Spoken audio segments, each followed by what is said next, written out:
여러분, 우리가 방금 읽은 이 본문 38절 말씀은 예수님이 이 땅에 계실 때 어떻게 사셨는지를 보여주는 말씀입니다.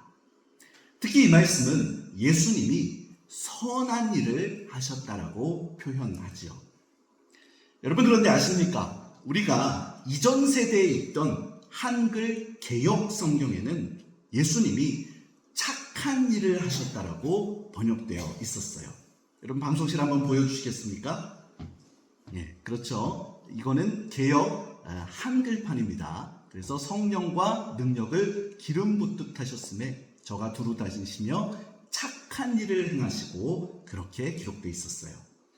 여러분, 물론 개역 개정에 선하다라고 하는 번역이나 이 한글 개역에 착하다라고 하는 번역이나 둘 다 맞는 번역입니다.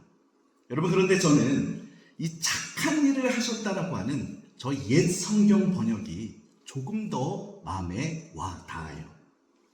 왜냐하면 선하다는 말은 왠지 좀 더 어른스럽고 막 너무 반듯한 느낌인데, 근데 착하다라는 말은 좀 더 어린아이같이 순진하고 또 우리말도 잘 들어줄 것 같은 느낌이 들어서 그렇습니다.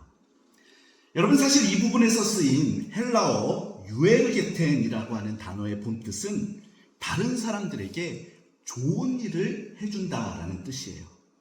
그러니까 이 성경이 말하는 착한 사람은 뭡니까? 그냥 자기만 바르게 사는 의인은 결코 아닌 겁니다. 즉, 자기가 바르게 살 뿐만 아니라 주변 사람들과 친밀하기도 하고 특히 주변 사람들에게 살가운 도움을 꼭 주는 그런 사람인 거예요.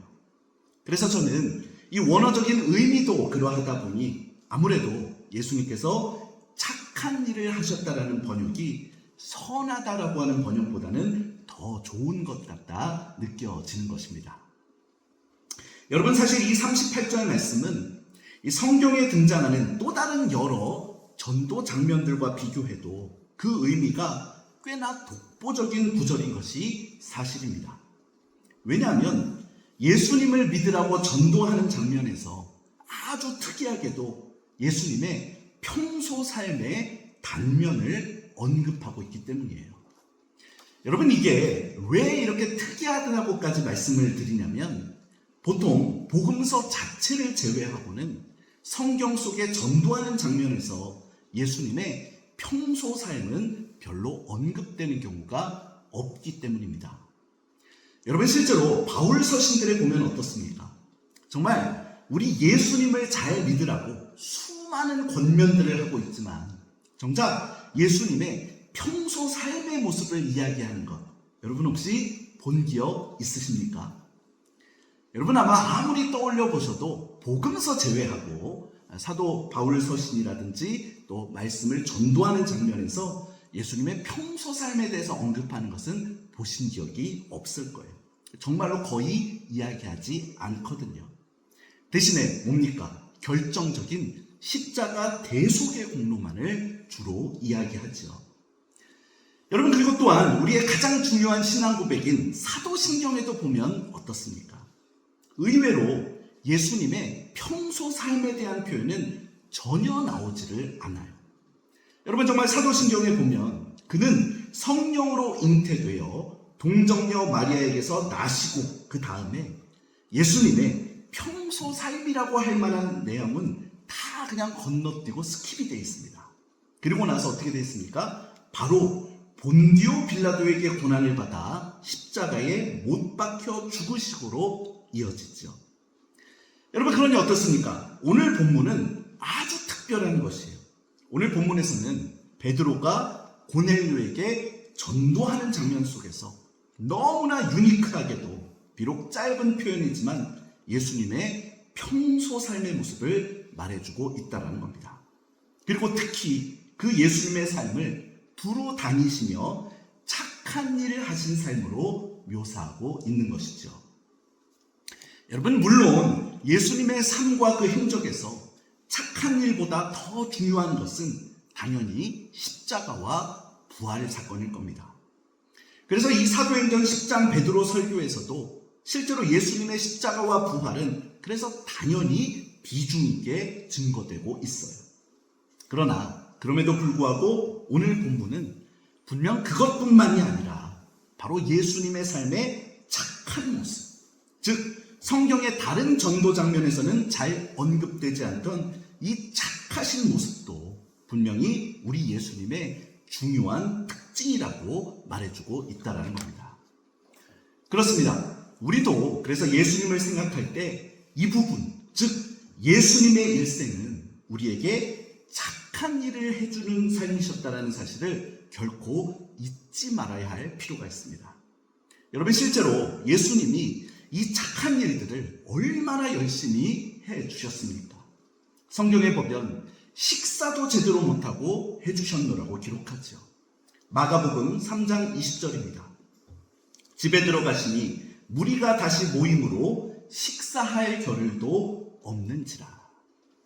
그리고 또 주무시지도 못하고 그 착한 일들을 해주셨어요. 즉 마가복음 4장 35절 이하에 보면 예수님이 배를 타고 가실 때 풍랑이 일어 배가 물에 잠길 정도가 됐는데도 그냥 예수님은 주무시는 장면이 나옵니다. 여러분, 그러니 생각해 보세요. 예수님이 평소에 얼마나 쉴 새 없이 일하셨으면 그렇게 심한 풍랑이 있는데도 곤히 주무셨겠습니까? 그런데 바로 이렇게 쉴 새 없이 두루두루 다니시면서 무슨 일을 하셨다라는 거예요? 그것이 바로 사람들을 향해 착한 일을 하셨다라는 겁니다. 여러분, 그러므로 오늘 본문 이 38절은 결국 우리에게 세 가지 메시지를 던져줍니다. 먼저 첫째로 예수님은 정말 착한 분이시라는 겁니다. 따라서 오늘날 우리에게도 정말 착하게 대해주시고 좋은 일만 해주신다는 거죠. 더욱이 예수님은 하나님이 주신 무한한 하늘과 땅의 권능이 있으신 분인데 바로 그 권능을 가지고 우리에게 착하고 좋은 일을 해주신다는 겁니다.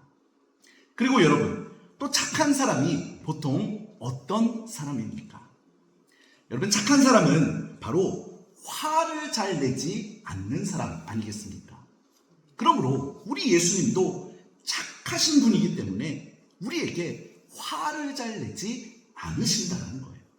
즉 우리가 잘못해도 화를 잘 내지 않으시고 또 화를 잘 내지 않으실 뿐만 아니라 오히려 안타깝게 여기시며 용서해 주시는 분이라는 겁니다. 그리고 심지어는 우리가 반복해서 죄를 지어도 화내지 않고 결코 포기도 안 하신다는 거죠. 그리고 그렇게 따뜻한 사랑으로 끊임없이 우리를 바로잡아주기만 하신다는 겁니다. 여러분, 사실 예수님이 공생의 기간 내내 보여주신 게 바로 이런 모습들이었죠. 예수님은 당시 사회에서 가장 더러운 죄인이라고 욕먹던 창녀와 세리들과 또 그들의 죄를 전혀 비난하지 않고 받아주셨더랬습니다. 또 당신을 버리고 도망갔던 제자들도 다 용서하고 받아주셨죠. 그래서 당신을 부인하고 저주까지 하면서 배신했던 베드로도 회복시켜 주실 뿐만 아니라 아예 가장 중요한 제자로까지 다시 써주신 것을 보게 되지 않습니까? 그렇습니다. 예수님은 우리가 어떤 잘못을 저질러도 용서해 주시고 평안을 주시는 분인 줄 믿습니다. 그리고 또한 회복시켜 주시고 귀하게 써주시기까지 하는 거예요. 이렇게 예수님은 우리에게 항상 착한 분이시라는 거죠. 그렇습니다, 여러분. 우리가 믿는 예수님은 우리에게 항상 착하신 분임을 믿으시기 바랍니다. 그래서 우리가 아무리 못나도 예수님한테만큼은 나와서 얼마든지 도와달라고 간청할 수 있는 것이죠. 요한복음 14장 14절에서 예수님은 말씀하십니다. 내 이름으로 무엇이든지 내게 구하면 내가 행하리라. 그렇습니다. 바로 이것이 너무나 착하신 우리 예수님을 믿는 기독교인들의 특권인 것입니다. 여러분, 그러므로 우리도 기도할 때 특히 이 예수님의 착하신 모습을 반드시 기억하고 기도 중에 떠올리면서 기도하고 그래서 예수님의 도움을 받아 귀하고 복된 삶을 살 수 있기를 주님의 이름으로 축원합니다. 여러분, 그런데 예수님만 착하시면 되겠습니까? 이제 착하신 예수님을 주님으로 믿고 따르며 예수님의 몸 된 우리 교회가 또 당연히 착한 모습을 가져야 하는 것이죠. 그래서 이제 오늘의 두 번째 메시지는 바로 우리가 또 예수님을 닮아서 착한 사람들이 되어야 한다는 겁니다. 그래서 오늘날 우리는 주님을 닮기 위해서 신앙을 경주할 때 본문이 말하는 예수님의 이 착한 모습을 꼭 기억하고 닮도록 노력해야만 하는 것이에요. 여러분, 그런데 우리는 이 시대에 정말 한번 꼭 짚고 넘어가야 할 것이 있습니다. 여러분은 오늘날 착한 사람이나 착한 교회라는 말을 정말로 듣고 싶으신가요? 여러분, 한번 대답해 보십시오. 여러분이 정말 사람들로부터 착한 사람이다, 또 우리 청아제일교회는 착한 교회야, 이런 말 듣고 싶으십니까? 아멘 안 하십니까? 예. 그런데요, 여러분, 언젠가 제가 이런 말을 들었어요. 요즘에는 어느 한 사람을 소개하면서 그 사람 참 착하다고 하면 사실은 그 사람은 똑똑하지도 않고 능력도 별로 없는 사람이라는 뜻이 됐다라고 해요. 왜냐하면 사실 다른 칭찬거리가 너무나 없을 때 그냥 저 사람 착하다라는 말로만 얼버무리게 된다는 것이죠. 여러분, 그런데 가만히 생각해 보면 정말 착한 사람은 똑똑하게 보일 수는 없을 거라는 생각 들지 않으십니까? 정말 오늘날 세상에서 남을 위해 희생하는 사람을 과연 똑똑하다고 말할 수 있을까요? 그게 아니라 오히려 자기 이권을 잘 챙기는 사람을 똑똑하다 말하지 않겠습니까? 또 요즘에 규범을 하나하나 다 잘 지키는 사람을 똑똑하다 말할 수 있겠습니까? 역시 아니죠. 오히려 약삭빠르게 편법 같은 것도 쓸 줄 아는 사람을 똑똑하다 말할 것입니다. 또 무엇보다 남의 말을 잘 들어주고 섬기는 사람은 오히려 바보 같다고 하고 우습게 여기면서 이용만 하려고 들 거예요. 여러분, 그런데 예수님 당시도 생각해 보십시오. 예수님은 놀라운 지혜로 가르치셨고 놀라운 능력으로 기적들을 행하셨어요. 그래서 바리새인들 중에도 예수님을 존중하는 사람들이 더러는 생겨나고 있었더랬습니다. 그러니 만일 예수님이 이런 바리새인들과 더 적극적으로 교제하며 그들처럼 사시려고 하셨다면 아마 예수님은 당대에 누구도 건들 수 없는 최고의 종교 지도자가 되실 수 있었을 겁니다. 그래서 정말 사회의 고위층이 돼서 존경도 받고 물질적으로도 편안하게 사실 수 있었을 거예요. 여러분, 그러나 우리 예수님은 어떻게 하셨던 겁니까? 결국 절대 그렇게 하지 않으셨죠. 당시 바리새인들은 자기들만 의롭다 하고 죄인들을 멀리하며 특권과 혐오의식 속에서 살았는데, 근데 예수님은 절대로 바리새인들의 이런 모습을 따르지 않으셨다라는 겁니다. 오히려 죄인들을 영접하시고 그들에게 잘해주셨죠. 그래서 결국 바리새인들의 미움도 받고 핍박받는 위치에까지 서시게 되신 것 아니겠습니까? 여러분, 그러니 생각해 보십시오. 당시 바리새인들 입장에서 예수님을 얼마나 어리석다고 비웃었겠습니까? 정말 바리새인들의 눈에 예수님은 정말로 무엇이 잘되고 무엇이 높아지는 길인지를 도무지 모르는 바보처럼 보였을 거예요. 여러분, 그렇다면 결국 오늘날에도 우리가 만일 착한 사람이 되려면 그것이 과연 무엇을 뜻해야 하는지 아시겠습니까? 그렇습니다. 착한 사람이 된다는 것은 저 세상적인 관점으로 볼 때는 뒤처지고 손해보며 저 똑똑한 사람들로부터 바보라고 욕먹는 삶이어야 한다는 것이에요. 또 착하게 살면 결국 세상적으로는 성공하지 못할 수도 있고 심지어 교회 안에서도 손해볼 수 있는 것을 각오하는 삶이 되어야 하는 겁니다. 여러분, 사실 예수님도 어디서 바보 취급을 더 받고 어디서 비난을 더 받고 어디서 사형 선고를 받으셨습니까?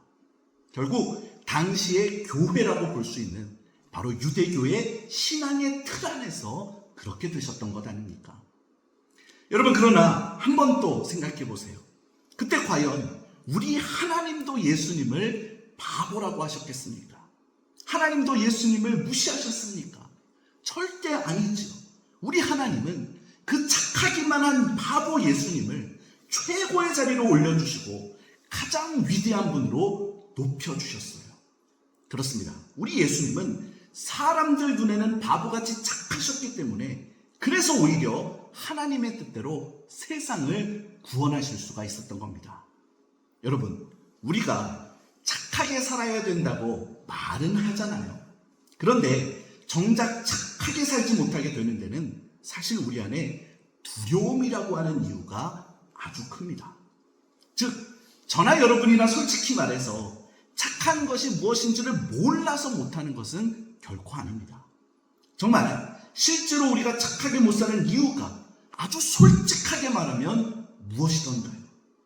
바로 착하게 사는 방법을 몰라서가 아니라 착하게 살면 바보가 될까봐, 바보 취급받을까봐 사실은 그게 두려워서 그런 겁니다. 여러분, 그러나 오늘 우리가 성경 말씀에 비추어서 다시 생각해 보자라는 거예요. 사실은 누가 진짜 바보겠습니까? 여러분, 세상에서 좀 힘들더라도 착하게 사는 사람이 정말 바보 맞습니까? 아니면 착한 것을 버리고 세상에서 영악하게 사는 사람이 바보입니까? 여러분, 아무리 똑똑해도 착하지 않은 사람은 주변에 결코 아름다운 유익을 끼쳐주지를 못해요. 그래서 결국 그런 사람은 하나님의 축복과 은혜는 누리질 못하게 됩니다. 심지어는 하나님의 버림을 받아서 나중에는 가장 비참하게 될 수도 있어요. 그러니 사실 따지고 보면 이보다 더 어리석은 인생이 어디 있겠습니까? 여러분, 그런데 교회도 마찬가지예요. 우리가 정말로 착한 교회가 되지 않으면 사실은 예수님의 교회부터가 아닌 게 됩니다. 우리 예수님이 착하신 분인데 착하지 않은 교회가 어떻게 예수님의 몸된 교회가 될 수 있겠습니까? 그래서 우리가 각종 사업을 할 때는 또 각종 사역을 할 때는 결코 똑똑한 세상의 방법은 사용치를 말아야 합니다. 즉, 예수님의 교회, 예수님의 공동체는 똑똑한 것보다 반드시 착한 것을 우선으로 삼아야 하는 것이죠. 그러므로 아무쪼록 하나님 기뻐하시는 교회로 쓰임받기 위해서 똑똑하고 스마트한 것보다 착하신 예수님의 모습을 깊이 담는 우리 모두가 될 수 있기를 주님의 이름으로 축원합니다. 여러분, 그러면 어떻게 해야 이렇게 할 수가 있겠습니까? 근데 사실 이게 우리의 힘으로는 또 못하는 일입니다. 오직 성령님의 충만하심을 입어야만 가능하죠. 그래서 이것이 바로 오늘 본문의 세 번째 메시지예요. 오늘 본문은 이렇게 말합니다. 하나님이 나사렛 예수에게 성령과 능력을 기름 붓듯 하셨으며 그가 두루 다니시며 선한 일을 행하시고, 즉 주님처럼 성령님의 충만하심을 입어야 한다는 것이죠. 여러분, 사실 성령님이 임하시면 사람이 어떻게 됩니까? 여러분, 성령님이 임하시면 막 방언을 하고 예언하고 병을 고치나요? 여러분, 그렇습니다. 물론 그럴 수도 있어요. 또 교회가 그렇게 뜨거워지는 것도 아주 좋은 일인 것은 맞습니다. 여러분, 그런데 그보다 더 중요한 게 있다는 거예요. 그게 뭐겠습니까? 바로 무엇보다 착해지는 겁니다. 그래서 착한 일들을 하게 되는 것이죠. 여러분, 진정한 성령의 열매가 무엇입니까? 단지 뜨거워지는 열정이 성령의 열매던가요? 여러분, 정말 성경에 보면 솔직히 성령의 열매들 중에 뜨거움이나 열정 같은 것, 이런 거 어디 하나라도 있습니까? 절대 아닙니다. 성경이 말하는 성령의 열매는 정확히 갈라디아서 5장 22절부터 23절에 나오죠.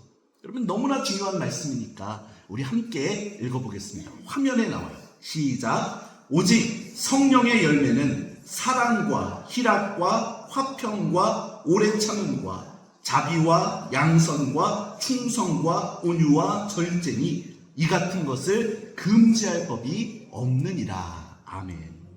그렇습니다. 성령의 열매는 사랑, 희락, 화평, 오래 참음, 자비, 양선, 충성, 온유, 절제, 이 9가지입니다. 그런데 이 9가지의 열매들의 의미가 되새겨보면 다 무엇입니까? 여러분, 이게 딴 게 아니에요.